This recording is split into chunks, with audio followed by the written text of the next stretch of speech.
MLA కార్యాలయం నుంచి మాట్లాడుతున్నాను. కార్యకర్తల సమావేశం ఉంది. 1500 మందికి భోజనం కావాలంటూ ఆర్డర్ ఇస్తాడు.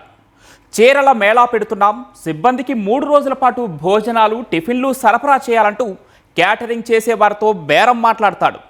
సభలు సమావేశాల కోసమంటూ ఫంక్షన్ హాళ్ళు హోటళ్ళు బుక్ చేస్తాడు.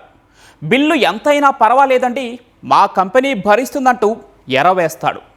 ఆ తర్వాత అడ్వాన్స్ డబ్బులు ఎప్పుడిస్తాడా అని ఎదురు చూస్తున్న వాళ్ళు ఒక్కసారిగా కంగు తింటారు. ఇంతకీ అతను ఆ భోజనాల ఆర్డర్లు ఎందుకు ఇస్తున్నాడు? ఈ ఫంక్షన్ హాళ్లను ఎందుకు బుకింగ్ చేస్తున్నాడు? ఇందులో వాళ్ళను ఎలా బుక్ చేస్తున్నాడు?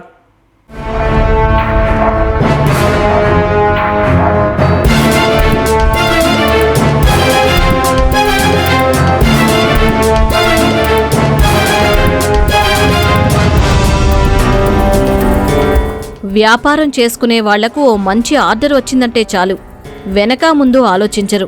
కాస్త తక్కువ ధర అయినా సరే దాన్ని దక్కించుకోవాలనుకుంటారు. పైగా పొలిటికల్ పార్టీలు, ప్రముఖ కంపెనీల ఆర్డర్లైతే మళ్లీ మళ్లీ తమ వద్దకే వస్తారని ఆశపడతారు. దీన్ని అవకాశంగా తీసుకుని ఓ వ్యక్తి కొత్త తరహా మోసానికి తెరలేపాడు.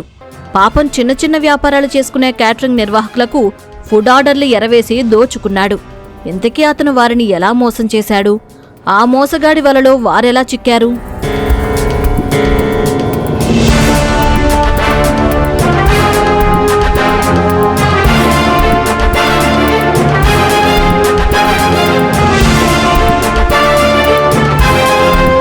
కృష్ణా జిల్లా గుడివాడ ఎమ్మెల్యే కార్యాలయం నుంచి మాట్లాడుతున్నానంటూ గుడివాడతో పాటు చుట్టుపక్కల పట్టణాల్లో క్యాటరింగ్, ఫంక్షన్ హాళ్ల నిర్వాహకులకు ఫోన్ చేస్తూ ఓ వ్యక్తి కొంతకాలంగా డబ్బులు గుంజుతున్నాడు.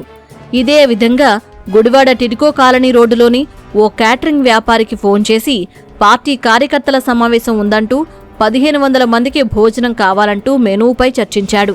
దాని ప్రకారం ఎంత ఖర్చవుతుందో అంచనాలు వేయించాడు. మీకు నగదు పంపడానికంటే ముందే జీఎస్టీ రిటర్న్ బిల్లు కోసం మీరే కొంత నగదు నాకు పంపాలని క్యూఆర్ కోడ్ పంపాడు. పెద్ద మొత్తంలో ఫుడ్ ఆర్డర్ ఇచ్చారని సంతోషపడిన ఆ వ్యాపారి 25,000 నగదు జమ చేశాడు. అంతే. ఆ తర్వాత భోజనాల ఊసేలేదు. అనుమానం వచ్చి పార్టీ కార్యాలయానికి ఫోన్ చేసి విచారిస్తే అసలు తాము భోజనాల ఆర్డరే ఇవ్వలేదని సమాధానం వచ్చింది. తాను మోసపోయినట్లు గ్రహించి ఆ వ్యాపారి లబోదిబోమన్నాడు. అలాగే పట్టణంలో మరో క్యాటరింగ్ వ్యాపారిని కూడా ఇదే విధంగా మోసం చేసి 50,000 దోచేశాడు. అలాగే గుడివాడలోని ఓ ఆస్పత్రి, ఇతర ఫంక్షన్ హాళ్లకు ఫోన్లు చేసి బిర్యానీ ఆర్డర్ ఇచ్చి డబ్బులు గుంజినట్లు తెలిసింది.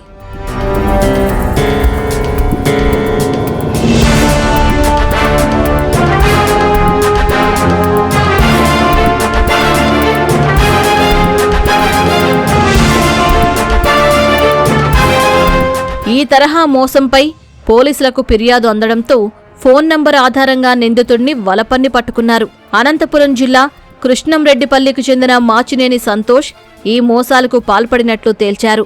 తొలుత చీరల మేళా నిర్వహిస్తున్నామని దేశంలోని వివిధ ప్రాంతాల్లోని ఫంక్షన్ హాళ్ల వద్దకు వెళ్లి నిర్వాహకులను నమ్మించేవాడు.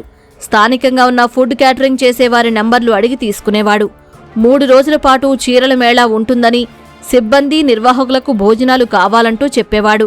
బిల్లు మొత్తం కంపెనీ నేరుగా మీకు జమ చేస్తుందని, అందులో నుంచి 5% నగదు మాత్రం ముందుగా నాకు పంపాలంటూ బేరం మాట్లాడుకునేవాడు.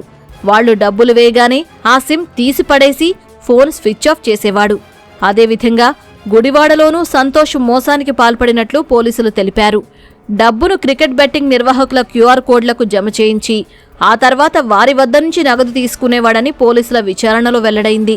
ఐఎంఈ హాల్ ఫంక్షన్ హాల్కి గూగుల్లో చూసుకుని ఫోన్ చేసి మీ ఫంక్షన్ హాల్ మాకు రెంట్ కావాలి, మీకు శారీ బిజినెస్ ఉందని చెప్పి 3 రోజులు రెంట్ గురించి మాట్లాడి మాకు ఇక్కడ క్యాటరింగ్ తెలిసిన వాళ్ళు బాగా మనకి 500 మంది వరకు మనకి ఎంప్లాయీస్ ఉంటారండి. వాళ్ళకి ఫుడ్ కి సంబంధించి డైలీ 500 భోజనాలు మనకి అవసరం అవుతాయి.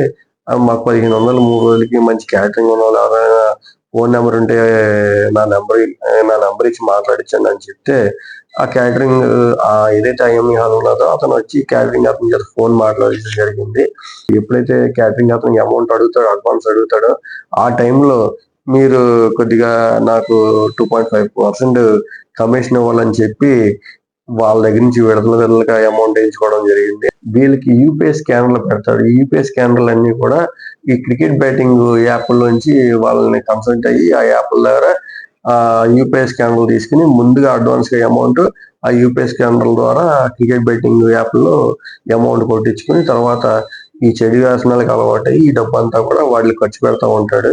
ఇతనికి సర్టెన్ గా ఇల్లు అనేది ఏమీ లేకపోవడం వల్ల లాడ్జ్ రూమ్ తీసుకుని లాడ్జ్ రూమ్ లో ఉండడం అనేది చేస్తూ ఉంటాడు.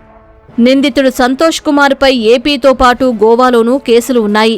ఇప్పటికే పలుమార్లు జైలుకు వెళ్లి వచ్చినా మళ్లీ అదే తరహా మోసాలకు పాల్పడుతున్నట్లు పోలీసుల విచారణలో తేలింది.